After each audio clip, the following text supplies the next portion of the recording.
우리 여러분들 축복합시다. 축복합니다. 사랑합니다. 제가 기도해 드릴게요. 이렇게요. 자, 저를 보시고요. 찬양도 했고, 기도했고, 우리가 예배의 중요성은 뭐 아무리 얘기해도 이건 뭐 지나치다고 지나치 할 수가 없어요. 우리가 밥을 왜 먹느냐 물어보는 자체가 여러분 이상하죠, 그렇죠? 밥을 왜 먹느냐. 그래서 우리가 오늘날인가 이게 입맛이 돌고 밥맛이 돈다고 하는 것이 얼마나 여러분 중요한데, 영적인 밥이 어떻게 보면은 우리가 말씀이고 또 예배가 바로 말씀 가운데 이렇게 나오게 되는 거죠. 그래서 오늘 예배는 영과 진리다, 이런 제목인데, 이 사건은 우리가 잘 알고 있는 이 사건입니다. 이 사건의 내용을 간략하게 말씀을 드리면은, 예수님께서 이제 유대인으로서 여러분 사마리아 지역을 지나서 전도하러 가다가 정오에 물길로 나온 한 여인을 만납니다. 예수님의 제자들은 양식을 구하러 갔습니다. 1대1 여러분 만나게 된 겁니다. 이 여인은 죄 많은 여인이었어요. 그리고 이 여인은 또 어떻게 보면 숨어 사는 인생이었어요. 자기 죄가 들킬까 봐서. 이미 알고 있는 사람은 여러분 이 여인을 수군댑니다. 정죄합니다. 그러다 보니까 여러분 사람들을 피해서 인본주의, 사람을 의식하고 사람 중심으로 사는 그런 사람이 되었습니다. 여기서 그때 정오라고 하는 것은 이런 중동 지역은 이제 덥기 때문에 정오쯤 되면은 사람이 왕래를 안 하잖아요, 여러분요. 이제 오수 시간이 있고 잠자는 시간이 있어요. 그래서 물동이를 가지고 남들이 다 여러분 없는 그런 가운데 눈치를 보며 피해서 우물가에 왔는데 웬걸 한 남자를 만납니다. 그런데 예수님과 대화하는 그런 가운데 이분은 물동이를 가지고 자기 그냥 육체를 시원케 할 물을 길러 왔는데 생수의 근원 되시는 예수님을 만나게 되는 거예요. 예수님을 만나니까 여기서 예배를 물어보는 거예요. 여러분, 이 사람은 그리스도였음에도 불구하고 예배자의 삶을 살지 못했습니다. 그래서 예배 장소에 대해서 예배를 묻는데, 예수님은 예배 장소보다도 더 중요한 것은 예배를 드리려면 자격을 가져야 된다. 그것은 예수님을 만나야 된다. 그래서 이 여인이 예수님을 만남으로 메시아로 고백합니다. 그래서 숨어 사는 인생이 오히려 잠자고 있는 삶을 깨웁니다. 여러분 잠잘 때가 아닙니다. 일어나야 됩니다. 내가 메시아를 만났습니다. 여러분 와보십시오 하면서 와보라라 하는 그런 음성을 통해서 이제 전도자의 삶을 살게 합니다. 그래서 이 말씀을 통해서 사마리아 여인이 가졌던 이런 예배 자세를 우리 주님이 이렇게 바꿔줍니다. 일단 사마리아 여인은 예배에 대해서 생각할 때 장소를 중요하게 생각했어요. 그래서 장소를 중요하게 생각했다고 하는 것은 이 장소가 마땅치 않으니까 나는 예배 안 드려도 됩니다 라고 하는 위험성에 빠질 수 있다는 거죠. 그는 예수님께 이렇게 합니다. 우리 조상들은 이 산에서 예배했는데 당신들의 말은 예배할 곳이 예루살렘에 있다고 하는데 우리는 예루살렘에 갈 수가 없습니다. 왜 그럴까요? 이미 우리는 역사적으로 이 광경을 알면은 벌써 설교한 중에 그럴 수밖에 없었구나. 사마리아 여인은 어떻게 보면 정통 유대인의 혈통에서 이방인의 피가 섞인 그런 사람들이에요. 가늠하고 이방인들과 이렇게 혼잡하게 그렇게 한 거예요. 그러니까 유대인들은 사마리아 여인을 캐치업한 거예요. 그러니까 여러분 사마리아 여인 사건 이렇게 보면 여러분 쭉 연결되잖아요. 그래서 그 수로보니게 여인한테 나는 유대인을 위해서 떡을 주러 왔지 이방인을 위해서 내가 거기 강아지 비유를 하잖아요. 그 정도로 유대인에게 있어서는 사마리아 여인을 하나님의 거룩한 피가 세상 피가 섞인 거예요. 그래서 이방인과 결혼하고 이방인과 혼잡하게 해서 그의 계속해서 안 좋은 그런 가문이 여러분 됩니다. 그러니까 이들은 예루살렘에 올 수가 없는 거예요. 그래서 우리가 예배를 못 드리는 것은 내가 예수님을 만나지 못했고 예수님을 만난 자의 삶이 예배자의 삶인가 관심보다도 우리는 혼혈아, 우리는 유대인들이 이런 취급하니까 우리는 예루살렘 못 가요. 그러니까 예배 못 드려도 당연한 거예요. 그러면서 떳떳하게 예배 못 떳떳하게 살고 있는 거죠. 여러분, 우리 부모님의 진짜 효성스러운 자녀들은요, 부모님에 대해서 불의를 떠나서 마땅히 해야 될 한두 개만 안 해도요 마음이 막 아픈 거예요. 내가 도리를 다 못하고 있구나. 근데 그럴 일 없지만 어떤 자녀들은 너무 쌀쌀하고 너무 냉철한 거예요. 부모님과 완전히 그냥 다른 집 사람들처럼 이렇게 전혀 양심의 가책도 없고, 우리는 막 못해서 막 우리가 못 써도 부모님께 해드리면 그게 막 너무 좋대. 하나님도 마찬가지죠. 하나님은 율법적으로 예배하고 율법적으로 만나는 게 아니라 하나님을 만나면은 어찌 찬양 안 할까? 있다 우리 찬양하지만은 어찌 찬양 안 할까? 어떻게 예배 안 할까? 그래서 이런 수요 예배나 이런 새벽 예배나 이런 예배에 한 번만 안 나와도 우리는 막 근질근질하는 거예요. 반대로 어떤 사람은 안 나오다 갑자기 나오면 근질근질해요. 내가 어쩌다 수요에 나왔지? 이게 반대가 되면 큰일 나는 거예요. 지금 우리는 이 땅에 살면서 천국을 다 연습하는 거라고 했잖아요. 이 다음에 천국에 가서 내가 안 올 때 왔나? 적응이 아니면 어떻게 할 거예요? 우리는 교회 생활과 성도의 생활을 통해서 자꾸 천국 같은 분위기를 일부러 만들어야만이 와, 이런 삶이었구나. 이미 지상에서 교회 생활이, 가정 생활이 그런 천국의 삶을 누렸기 때문에 거기 가서도 전혀 부적응이 아니고 와, 이런 세계였구나. 그래서 예수님께서 이 여인에게 그 장수의 문제 전에 그걸 여기서 강조해주고 있습니다. 여기서 그들이 얘기하는 그리심산이라고 하는 것은 사마리아의 그 중심적인 산이었습니다. 그 유대인들에게도 이 그리심산은 중요한 산이었었어요. 창세기 12장 6절이나 7절, 또 야곱이나 아브람들 이 산 부근의 세겜에서 제단을 쌓기도 했습니다. 또 가나안 정복 후 이스라엘 백성들은 이곳 그리심산에서 축복을 선포했어요. 이게 신명기 11장 29절에 나오고 있습니다. 그러나 다윗과 솔로몬 통치 시 예루살렘이 이스라엘 중심지가 되면서 여러분 이곳이 점점 쇠퇴되었어요. 그때 21절에서 예수님께서 뭐라 했어요? 여자여 내 말을 믿으라. 이 산에서도 말고 예루살렘에서도 말고 너희가 아버지께 예배할 때가 이르리라. 이건 뭐냐면은 장소에만 국한된 이 사마리아 여인에게 예배 대상이 하나님이고 예배자의 자격을 부여받으면은 예배 안 할 수가 없다. 그 예배의 정신과 예배 성경적인 그 자세를 주님은 관심이 있었고, 이 여인은 예배 못 드리고 있는 여러 가지 타당한 이유, 그걸 우리는 예루살렘 못 가니까, 성전 못 가니까, 유대인 여러분들이 우리를 그렇게 취급하니까 우리는 그리심산에서는 예배하면 안 되고, 여러분들은 예루살렘에서만 예배해야 된다고 하고, 얼마나 하면 예배당에서만 예배해야 예배고 가정에서 이런 예배는 예배가 아니다 라고 생각하면서 자기들의 그 근본적으로 그런 걸. 근데 예수님은 더 예배 대상을 여기서 얘기하는 거예요. 예배 자격을 얘기하는 거예요. 장소보다도 그 장소는 예배 대상이 누군가를 알고 내가 예배자의 자격을 부여받고 그러려면 어찌 찬양 안 할 수가 없는 거예요. 막 드리고 싶고 막 예배하고 싶고. 그러면 또 한 가지 기대는, 우리 주변에 너무나 많은 사람들이, 우리 젊은 우리 친구들도 막 사모님들도 심근경색으로 막 쓰러지고 죽는 걸 볼 때 저도 이래다 갈 수가 있겠구나. 그러다 보니까 진짜 그 나라 가면은 어떻게 될까? 그걸 생각하다 보니까 조금이라도 더 주님과 연관시키면서 드리고 막 그런 걸 하고 싶은 마음이 요즘도 있는 거예요. 우리 주변에 이제 그런 일들을 많이 보니까, 옛날에는 나이로만 생각했잖아요. 나이로만 생각했는데, 오늘도 우리 영만 권사님 신방하면서 우리 김춘자 권사님 그 주변에 한 4분 정도가 근간에 이렇게 돌아가셨다고 그래요.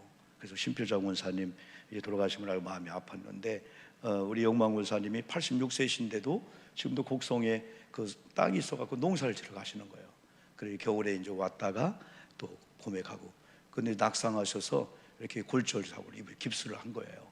근데 그래도 감사한 것은 넘어지면서 안경까지도 이렇게 구겨졌는데 얼굴에 전혀 상처를 입지 않고 이제 깁스해서 회복을 기다리는데, 그때 이제 우리 같이 우리 권사님들하고 전사님 동행했는데 우리가 한 얘기예요.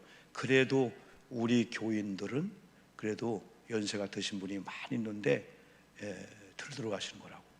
내가 볼 때도 그래요, 여러분들이요. 우리 주변에 다 이렇게, 우리는 중부위원회에서 중부위원회가 3,000명의 이런 목사님들 또 장로들 막 계시잖아요. 그러면 한 분 한 분 돌아갈 때마다 문자가 와요. 저와 연관된 걸 전혀 모르는 분들 거의 매일 오다시피 하는 거예요. 어머님이 들어가셨습니다. 혹은 장모님입니다. 우리 또 할아버지는 아니죠. 엄마 들어가셨습니다. 계속 오는 거예요. 그걸 계속 문자를 볼 때마다 저와 연관된 분들이 있는데, 물론 연세 드신 분이 많이 있죠. 그런데 젊은 사람들이 생각지 않게 너무나 많이 도와주는 거예요. 여러분, 이번에 우리가 두 분 공원 갔잖아요. 인적 가족 공원이요. 벌써 우리 교인들, 이 권사님이나 우리 교인들은 벌써 그 옆에 이종훈 권사님 있다고 거기 가서 기도하고 오더라고요. 여러분요. 아, 목사보다 난 거예요. 난 전혀 감동 못 잡았는데 우리 아내가 여보 그 갔다 왔어요. 그렇구나, 잘했다. 그 바로 옆에 나인이라고. 그리고 우리 정경욱 권사님도 남편이 58세였잖아요. 맞죠? 58세. 제 아내 나이랑 똑같은 거예요. 65세? 58세죠? 58세. 근데요, 그 옆에 보니까요, 아이고, 명절날 꽃을 꽂았는데 젊은 사람이 얼마나 많은지 몰라. 애기도 있어요, 애기도 있어요. 아, 마음이 너무 아프고, 아, 애기들도, 이 젊은 사람들도 어떤 데는 막 자주 이렇게 울고 있는 거예요.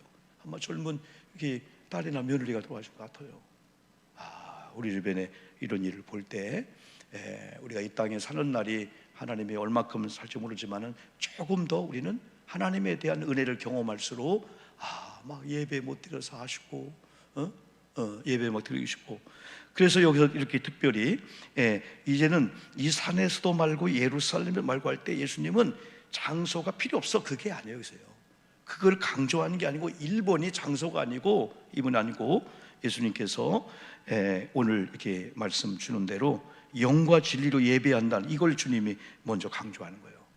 이 사마리아 여인이 바로 이걸 만나야 되고 이게 바로 잘 정리가 되어야 된다는 거예요. 그래서 아까 우리 읽은 대로 22절 너희는 알지 못하는 것을 예배하고 우리는 아는 것을 예배하노니 이는 구원이 유대인에게서 납니다. 아버지께 참되게 예배한 자들은 영과 진리로 예배할 때가 오나니 곧 이때라.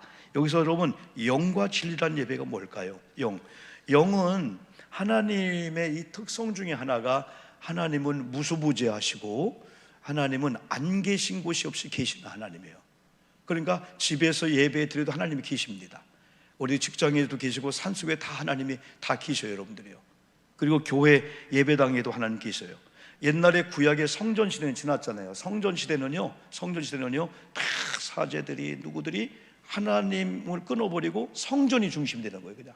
그래서 성전세를 거두고 성전 건축을 위해서 막 건축원금을 하나님을 경배하는 쪽을 자꾸 끊어버리고 성전이 막 중심이 되어서 성전화, 성전만 거룩하다.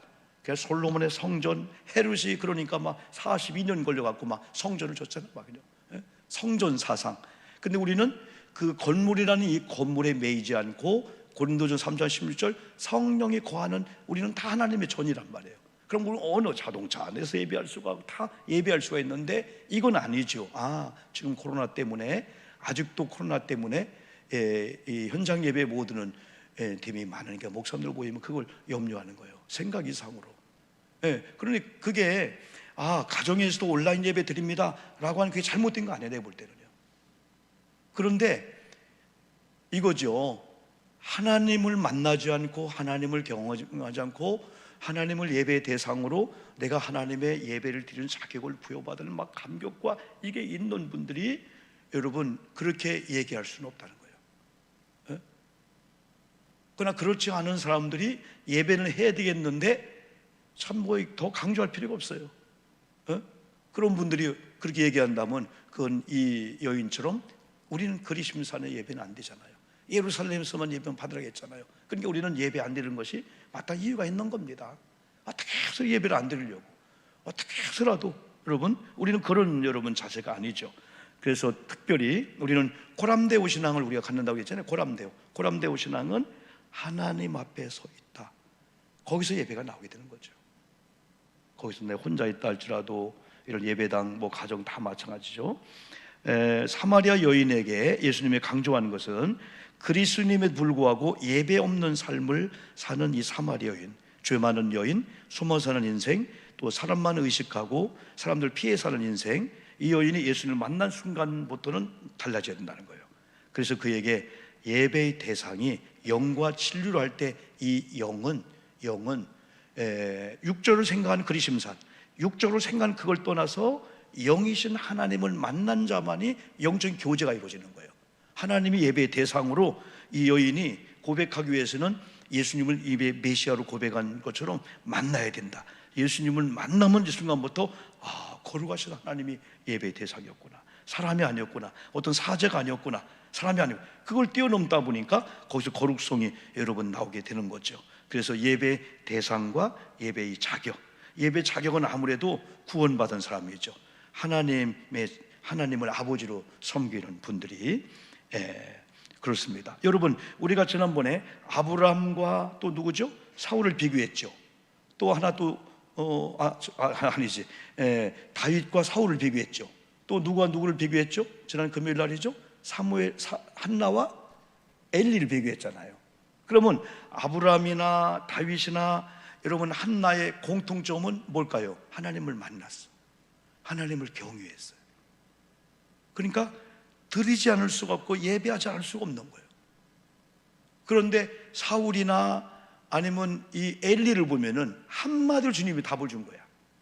그럼 왜 그러면 한나의 길은 축복이고 사무엘은 막 그냥 줄줄이 막 복이 임하고 엘리는 그냥 홈리와 비느하스 전쟁에 언약궤를 뺏기고 또 전쟁에 블레셋 패하고 그 소식을 듣던 홈리와 비느하스가 죽었다는 소리를 듣고 엘리가 98세에 삐딱하게 의자 앉았다가 쓰러져서 목이 부러 죽었단 말이에요.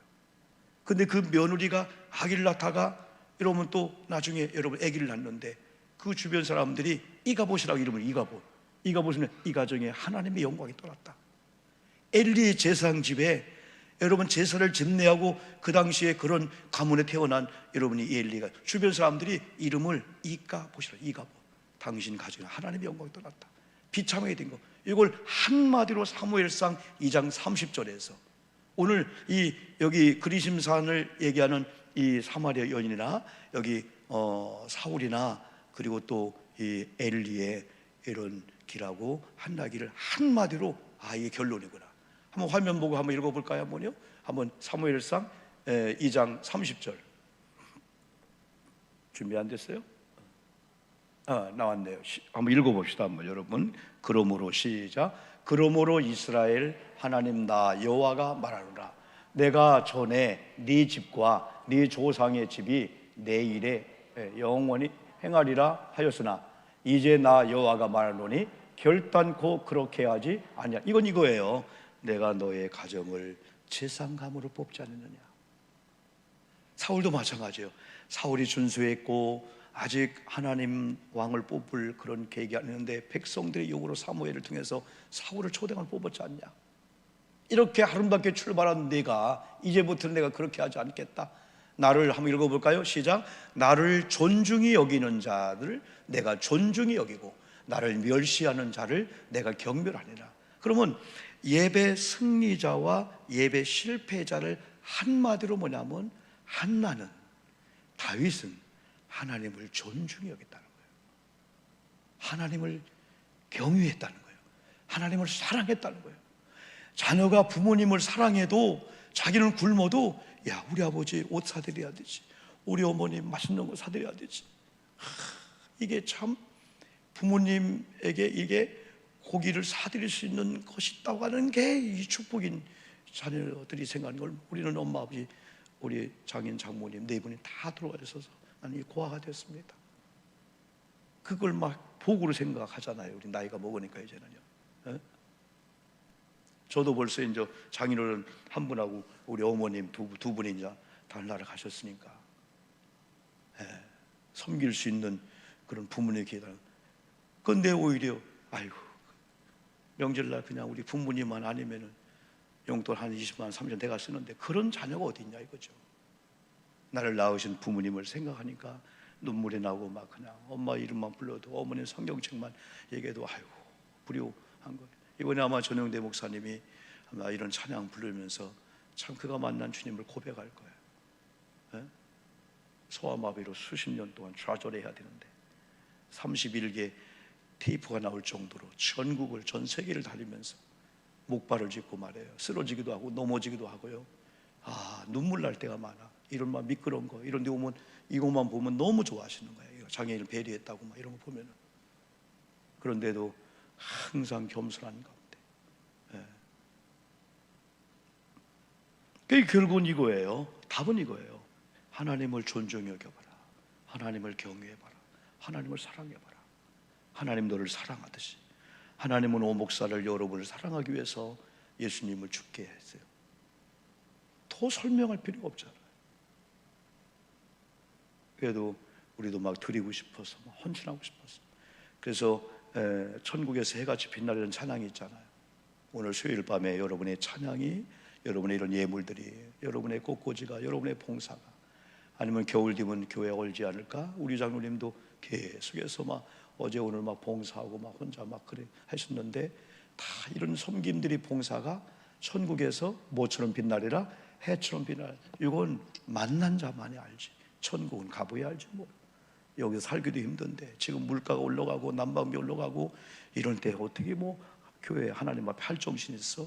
그게 우리는 그런 얘기를 못하는 거예요. 더 드리고 싶어서. 그런데 드리고 나면은 하나님께 반드시 자기를 찾는 자에게 상 주시는 자임을 믿어야 할지니라. 히브리 11장 6절에서는 기대가 되는 거예요. 아, 헛것이 하렸구나. 하나님이 나중에 다 이자 쳐주겠구나. 그런 기대도 돼요. 그러면서 뒤돌아보니까 오늘 여러분 결론적인 말씀은 바로 그겁니다. 하나님께서 요구하는 그 참된 예배, 이제 마지막 그 조건이 있어요. 영과 진리로 예배한다. 영. 그래서 우리가 영적인 예배가 돼야 되니까 아주 우리가 신경을 많이 써야 되는 거예요. 그래서 사람끼리 모여서 그냥 우리가 하는 그게 아니고, 성령이 기뻐하시고 하나님이 기뻐하는 예배가 될까 하다 보니까 우리는 영을 성결하게 하고 미리 예배를 준비해야 되고, 내 영혼, 내 혼, 내 육체 정결, 성결해서 하나님은 하나님 원한 제물만 받으시니까. 억만금을 다 드려도 하나님 원한 제물이 아니면 하나님 안 받으시니까. 요즘 제가 이제 헌금 기도하면서 주일헌금들이 이렇게 좋은 그런 쪽이 되고 있어요. 주일헌금들이 처음에 한 40-50분, 60분, 오늘 새벽 기도하니까 85분. 그러니까 이번 주부터 새로 하신 분이 있어요. 이렇게 주일헌금 새로 하신 분들이 있고, 그럼 이러면 100명쯤 되겠구나, 100분이 되겠구나. 그럼 주일헌금이 1년 동안 5천만 원 정도가 아무것도 아닌 것 같아도 큰 일이죠, 여러분. 이게 주일헌금이라고 하는 것은 11조 대신에 감사 대신의 헌금이 절대 아닙니다. 주일헌금은 주일헌금이에요. 주일헌금. 또 감사는 또 별도로 감사. 그러니까 우리가 예배라고 하는 것은 어떤 걸 대용해서 그냥, 그게 아니고 그게 결국은 그거예요. 존중이 여기라는 거예요. 존중이 여기는 자만 하나님 존중형을 받고 하나님 앞에 막 드리고 싶어서. 오늘 수요일 날도 이렇게 여러분 나름대로 저녁 못 드시고 오신 분도 계시고, 그죠? 일하다 오신 분도 계시면서 하나님이 오늘 여러분과 저를 보고, 그래, 네가 나를 존중히 여기는구나, 나도 너를 존중히 여기겠다. 그래서 하나님의 이런 경외하고 하나님을 사랑하는 이런 분들은 영으로 예배할, 영으로 예배하는 것은요, 주변 사람 너무 신경 쓰지 말라는 거예요. 주변 신경 쓰면서 영으로 흐리면 안 되니까, 예배가 시작되면 영이 살아야 된다. 영적으로 내 찬양, 내 감사, 목사 설교 아멘 하는 거 다 이게 영적으로 하나님이 기뻐하는 예배 쪽이니까. 이 진리는 한마디로 말하면 말씀을 중심으로 하는 말씀. 그리고 말씀은 요한복음 1장 1절 로고스, 태초에 뭐가 계셨다? 말씀에 계셨다. 창세기 1장 1절은 태초에 천지를 창조해서 누가요? 하나님께서. 그럼 결국 말씀은 하나님이라는 거예요. 근데 그 하나님 속에는 성삼위 하나님, 성부, 성자, 성령 하나님이 세 분이면서 한 분이 아니라 삼위일체 하나님이기 때문에 예수님이 태초에 하나님의 천지를 창조할 때 창조 같이 하셨다. 그 하나님이 말씀이 되어 요한복음 1장 14절, 그 말씀이 뭐가 되어? 육신이 되어 이 땅에 오셨다. 그걸 인카네이션, 성육신, 하나님께서 육신의 몸을 입고 이 땅에 오셨다는 거죠. 그래서 이 말씀은 노고스, 기록된 말씀, 예수님의 그 말을 언어로 기록한 거. 그래서 예배는 말씀 중심으로 돼야 되고 말씀이 근거해야 되지. 옆 사람이 보니까 예배 실패했대. 예배 실패했네. 옆 교회, 절대 옆 교회 따라갈 거 없어요. 옆 교회, 그 교회는 그 교회고 우리는 말씀을 기준 삼아야 되지. 옆 교회가 이렇게 하니까 또 이렇게 안 하니까 옆에 비교하고 자랑하고 그럴 필요 없어요. 다요. 그래서 영으로 예배해야 된다. 그리고 옛날에 신령 뭐 같은 말이에요. 신령이나 영이나 같은 말이에요. 어떻게 보면 또 신령하다, 야 참 좋으면 신령하다, 아주 영적이다. 하나님의 성품을 지금 보여주고 있다. 그런 의미라고 볼 수 있죠. 그래서 특별히 하나님께서는 여러분 사람을 찾는데 숨기장난하다가 찾았네 하고 그냥 찾았어 절대 아니라겠잖아요. 히브리 11장 6절 다시 말씀드립니다. 하나님은 자기를 찾는 자에게 상 주시는 자라는 거예요. 자기를 찾는 자에게. 그런데 하나님도 사람을 찾고 있단 말이에요. 우리도 하나님을 찾지만은 하나님이 사람을 찾는데 이렇게 오늘 오신 여러분 이름을 다 부르면서 아이고 내가 찾았는데 예배 현장에 있구나. 근데 계속 찾았는데 예배 안 드리는 사람 보고 계속 하나님 찾고 있어. 하나님 나 여기 있는데요. 아니야, 내가 너희를 지금 못 찾고 있어. 상 주려고 하는데 못 찾고 있어. 그래서 일단은 하나님도 우리를 찾고 계신다. 우리도 하나님을 찾아야 되는데 하나님 우리를 찾고 계신다. 하나님께 찾을 때 발견돼야 되지, 여전히 숨어있는 상태에 되면 안 되는 거죠. 하나님께 발견돼야 된다. 그래 하나님은 누구를 찾는다고요? 여기 뭐 돈 많은 자, 건강한 자, 잘난 자, 잘 사는 자, 뭐 그런 걸 얘기하는 게 아니고 하나님은 자기에게 이렇게 예배한 자들을 찾는다 할 때 이렇게 예배는 24절 하나님은 영이시기 때문에 예배한 자가 영과 진리로 예배해야 된다. 여러분 303장 찬송을 한번 불러오며 말씀을 한번 기억하면서 기도하는 시간을